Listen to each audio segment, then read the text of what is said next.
수강생 여러분 안녕하세요. 국제법의 고비안입니다. 주권 면제 부분의 개념까지 지난번에 설명을 드렸죠. 좀 끊어서 딱딱 챕터별로 끊어지면 참 좋은데 죄송해요.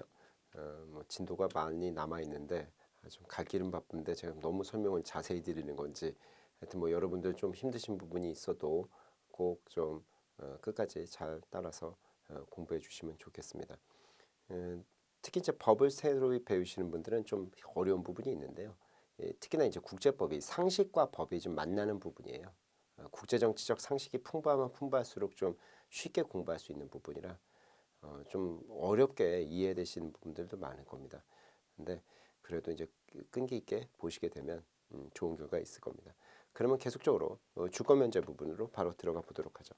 주권 면제의 개념이라는 것이 관습국제법으로 확립된 것인데 시작점은 미국에 있어서 되었던 그 국내법의 어떤 판례들에서 시작이 됐고요. 지금은 이제 관습법의 지위까지 얻게 된 것이다라고 얘기할 수 있죠. 근데 그 주권 면제가 결국 이제 향유 주체라고 하면 향유라는 뜻은 누리는 자가 누구냐 이거예요. 그러면 이제 국가기관이 누릴 수 있느냐 또는 국가 원수가 누릴 수 있느냐. 이 기관이라고 얘기하면 그 사람이라는 표현을 쓰죠. 그래서 보시면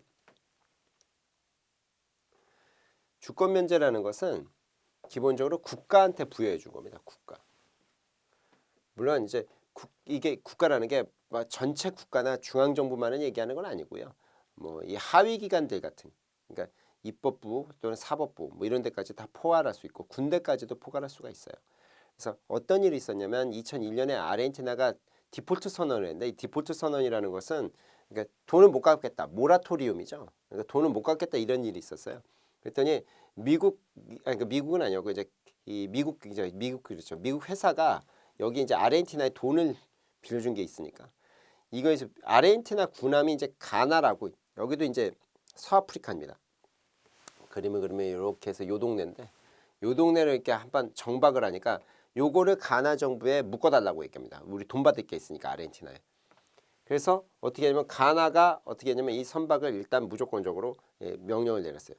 그래서 일단은 잡아둔 겁니다. 이해되세요?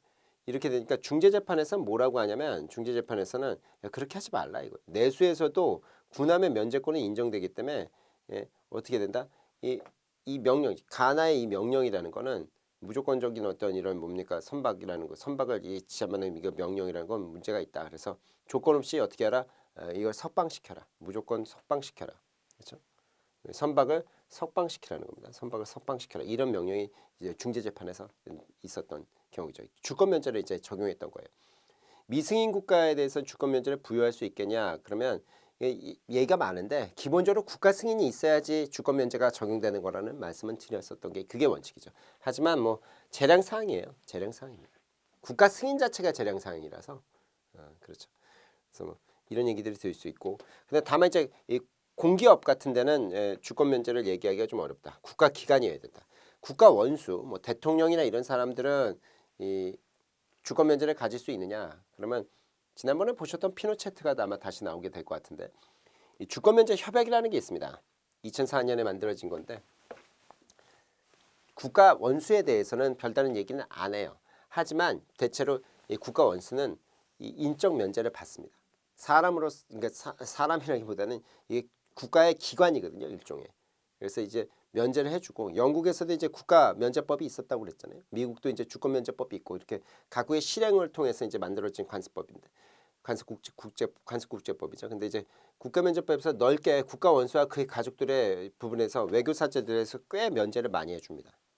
그만큼 이제 외교관들이나 이런 분들을 우대하겠다 이거죠. 영국 입장에서 그만큼 이제 자신감 있는 얘기예요. 주권 면제를 이런 걸 국내법으로 국제법이 아니라 영국 국내법으로 이게 풀어주는 거니까. 그래서 이때 국가 원수는 이제 국왕뿐만 아니라 정부 수반 다 이런 분들을 포함하는 겁니다. 외교사죠. 하지만 여기 보시는 것처럼 임기 중에 공적 행위에만 되는 거지. 이게 사적 행위까지 얘기하기는 어렵다. 영국은 이제 보면 이제 공적 행위뿐만 아니라 사적 행위까지도 풀어주겠다 이렇게 얘기했지만 원칙적으로 얘기하면 공적 행위에 한정되는 거죠. 한정되죠. 임기후에는 언제든지 제소될 수 있고 본국에 송환된다면 이제 뭡니까 본국에서도 재판받을 수 있고 이렇게 되는 겁니다. 그래서 피노체트 사건에서 어떻게 돼? 영국이 일단 잡아뒀죠. 스페인 법원에서 판사가 요청하니까 잡아뒀었어요. 왜냐하면 이제 고문 금지와 관련해서는 보편주의를 적용해야 된다. 뭐 이런 얘기도 했었고 이해되시죠? 그리고 공적 행위라고 얘기할 수 없다는 겁니다. 국가 원수가 지금은 또 아니고 그 당시 잡을 때 2000년대 전반기에 이 피노체트를 잡을 때는 그렇죠? 이때는 잡아두고 있을 때는 그 뭡니까 국가 원수도 아니었고 전 국가 원수였고 전 국가 원수의 전해 행동도 고문 자체는 공적 행위라고 볼 수 없기 때문에 주권 면제 국가 원수가 보통 주권 면제를 받는데 이거를 인정할 수 없다라고 해서 얘기를 했던 거죠.